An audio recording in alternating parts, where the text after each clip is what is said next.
Assalamualaikum warahmatullahi wabarakatuh. Waalaikumsalam Waalaikumsalam warahmatullahi Waalaikumsalam warahmatullahi warahmatullahi wabarakatuh. wabarakatuh. wabarakatuh. Bagaimana kabarnya anak-anak hari ini? Sehat semua? Alhamdulillah Alhamdulillah sehat Alhamdulillah. Pak. sehat. Semangat luar biasa. Allahu Akbar. Allahu Akbar. Baik, sebelum kita memulai pelajaran, lebih baik kita berdoa dulu.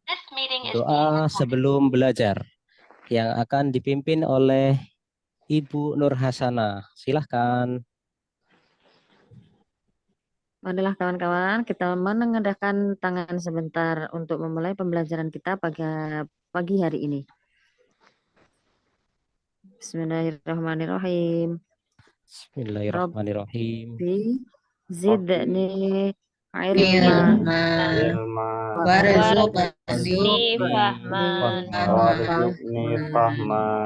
Amin. Amin. Amin. Baik, terima kasih kepada Nak Nur Hasanah yang telah memimpin doa. Semoga kita diberi kesehatan dan ditambah ilmunya pada pagi hari ini. Amin. Baik, Amin ya rabbal Amin. alamin. hari ini anak-anakku hadir semua ya. Satu Pak Zainal tidak hadir. Oh iya, Pak Zainal. Iya, ada acara keluarga. Oh, ada acara keluarga. Izin ya, ada suratnya ya. Ya, izin sepertinya Ya. Pak. Izin. Ada di Ya. sekretaris Rambutnya Pak. tekilir Pak tadi Pak. Oh iya iya iya. Iya. Ya, mudah-mudahan cepat sembuh dan bisa mengikuti Amin. pelajaran seperti biasanya. Amin. Amin. Baiklah, anak-anakku sekalian, pada hari ini materi yang akan kita bahas yaitu tentang pengertian Al-Quran menurut para ulama. Jadi, apakah hari ini sudah ada yang membaca Al-Quran? Insya Allah Pak. Sudah, Pak. Sudah ya. Iya. Sudah ya. Jadi Al-Quran itu harus selalu dibaca karena satu huruf dalam Al-Quran pahalanya sama seperti 10 kebaikan. Maka dari itu anak-anakku sekalian harus sering-sering membaca Al-Quran agar mendapat banyak kebaikan. Selanjutnya, Assalamualaikum anak-anak, bisa didengar? Iya Bisa Pak. didengar Bapak. Waalaikumsalam, Dengar ini Pak. Bapak grogi ya? Oh iya, ini nampaknya Bapak agak sedikit berkeringat. Oke. Nah, untuk selanjutnya kita lihat tujuan pembelajaran yang akan kita pelajari, yaitu yang pertama menjelaskan pengertian Al-Quran menurut para ulama, dan yang kedua menjelaskan nama-nama Al-Quran, yang ketiga menunjukkan perilaku orang-orang yang berpegang teguh kepada Al-Quran. Nah, untuk hari ini kita fokus pada menjelaskan pengertian Al-Quran menurut para ulama. Mari kita simak pengertian Al-Quran menurut para ulama. Jadi, pengertian Al-Quran secara etimologi, apa itu etimologi, Pak Fauzan? Secara istilah. istilah. Istilah. Pak Rohim apa tadi? Etimologi Istilah, itu Pak. secara istilah. Ya. Jadi beberapa pendapat ulama menyebutkan bahwa Al-Quran secara istilah di sini dilihat dari para ulama. Yang pertama Al-Lihyani yang wafat sekitar 215 Hijriah menyebutkan Al-Quran secara istilah yaitu Qara'a yaqra'u Qur'anan, yang berarti bacaan. Nah, yang selanjutnya menurut Al-Ash'ari yang beliau wafat pada tahun 324 Hijriah menyebutkan bahwa secara istilah Al-Quran berasal dari kata korona, yang artinya menggabungkan. Yang selanjutnya ada Az-Zuzaz yang wafat pada 331 Hijriah, ya, menyebutkan bahwa Al-Quran berasal dari kata Al-Qur'u, terus fu'lanu, terus al-jam'u, yang berarti kumpulan. Sedangkan menurut Al-Fara yang wafat pada tahun 207 Hijriah menyebutkan Al-Quran secara etimologi yaitu qoro'inun atau qoro'inatun yang berarti petunjuk. Nah, Qorinatun. qorinatun itu artinya petunjuk. Terus kalau menurut Asy-Syafi'i yang wafat pada 204 Hijriah, nah ini apa ini bacaannya Bapak Rohim? Ismun. Ismun? Ismul ilmi. Ya. Atau apa Pak Fauzan? Ismul ilmi. Memang nama asli, bukan bentukan. Oh ya. Bu Nur Hasanah? Apa ini? Ismul ilmi, Ya. asli Yang kebenarannya. yaitu nama-nama asli bukan nama bentukan. Jadi Al-Quran itu memiliki nama-nama asli, bukan karangan dari siapapun. Ya, itulah tadi Al-Quran secara etimologi. Sedangkan Al-Quran menurut atau secara terminologi atau secara apa? Terminologi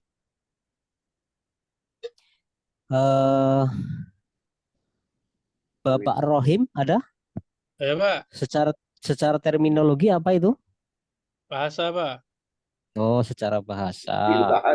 Ya. Istilah, Pak. Secara Istilah. bahasa, secara istilah. Istilah, Pak. Sudah, Pak. Tadi yang Pak bahasa Rohim tadi ini. yang bahas. Pak Rohim nampaknya belum minum kopi ini ya. Merokok Sarapan, juga, Ya. Pak. Oke, kita lihat. Ibu Nadia ada tadi? Ibu Ada Nadia Pak, kemana? ada.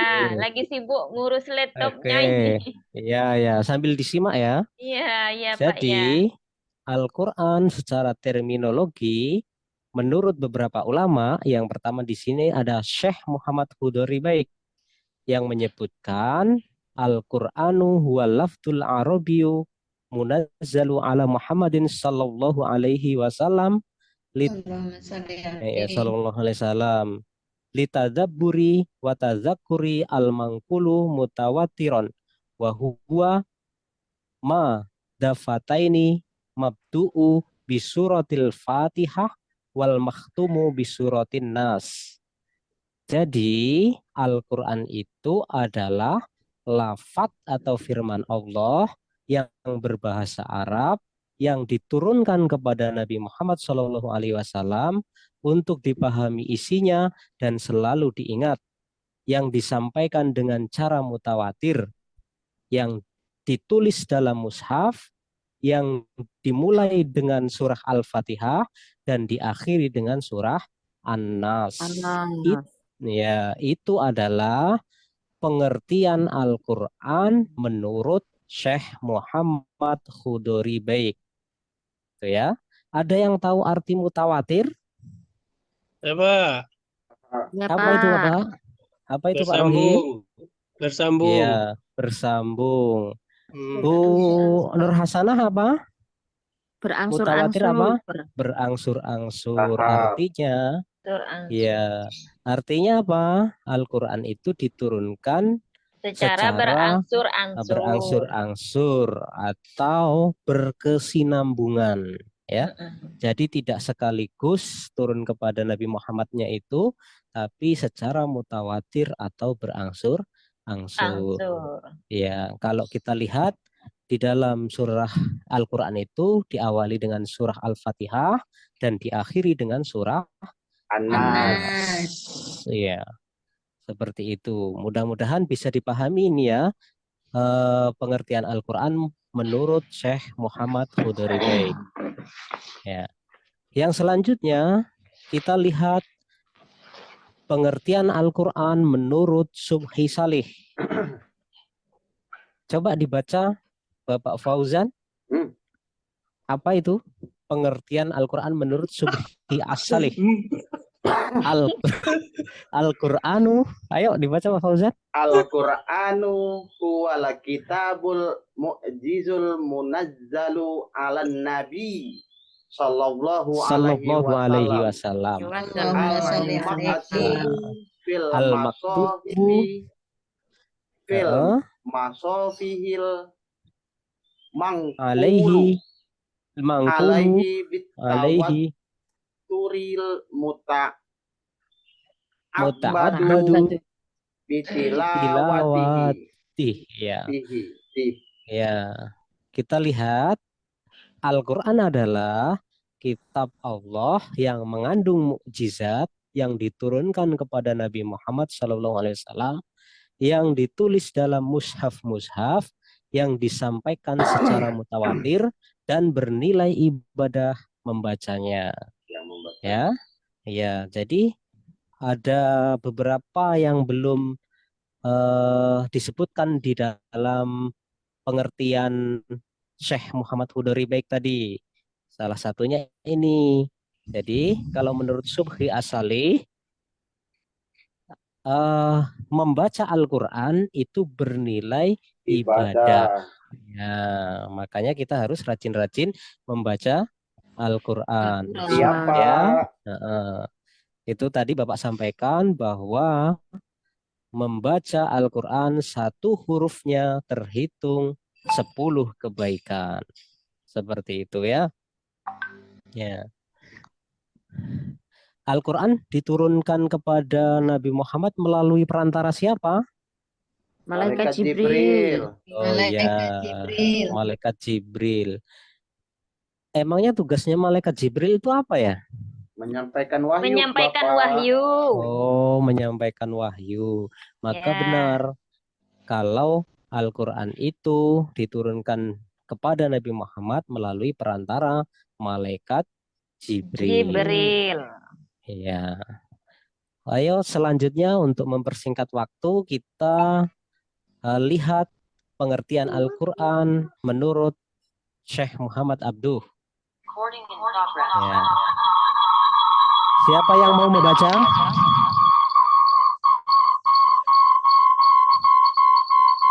Bu Nur Hasanah sudah membaca belum tadi? Ya Pak. Coba dibaca itu. Bismillahirrahmanirrahim. Al-Kitabu wal Qur'anul maktubu fil masahifil mahfudu fi suduri man ana bi hifdhihi minal muslimin. Kitab Ya. Al-Qur'an adalah bacaan yang tertulis dalam mushaf-mushaf yang terpelihara di dalam dada orang yang menjaganya dengan menghafalnya, yakni orang-orang Islam. Ya, jadi kitab Al-Quran itu menurut Muhammad Abduh adalah bacaan atau tulisan dalam mushaf-mushaf yang terpelihara dalam dada orang yang menjaganya, yaitu dengan cara menghafalnya, yakni orang-orang Islam. Makanya yang Oke, mungkin ada sudah cukup Pak Izan ya. Ya cukup ya Pak. Oke Pak. Coba Terima kasih. bagaimana penutupnya Pak Izan? Pak Izan, saya mau lihat Pak Izan menutup. Kalau Menutup, mengajar ya. di kelas boleh. Oh iya Pak, tadi baiklah anak-anak sekalian. Jadi untuk kita sebelum mengakhiri materi pada malam ini, ada beberapa kesimpulan yang perlu kita sampaikan. Yang pertama yaitu bahwa Al-Quran itu adalah firman atau kalam Allah. Terus yang kedua, Al-Quran itu adalah lafadz yang berbahasa Arab. Yang ketiga, diturunkan kepada Nabi Muhammad SAW, dan yang keempat merupakan kitab Al-Quran yang mengandung mukjizat bagi Nabi Muhammad SAW. Seperti itu. Nah, untuk tugas-tugas selanjutnya silakan nanti dipelajari tentang pengertian-pengertian Al-Quran, dan nanti akan Bapak berikan sedikit tugas untuk supaya lebih dalam lagi dalam mempelajari Al-Quran. Nah, untuk mengakhiri materi pada malam ini, silakan kita membaca doa yang akan dipimpin oleh Bapak Rohim. Ya, baik kawan-kawan, kita membaca doa selesai belajar. Yang saya sendiri yang membacanya. Bismillahi, alhamdulillahi, ya, alhamdulillahirabbil alamin. Allahumma shalli ala sayyidina Muhammad wa ala ali sayyidina Muhammad.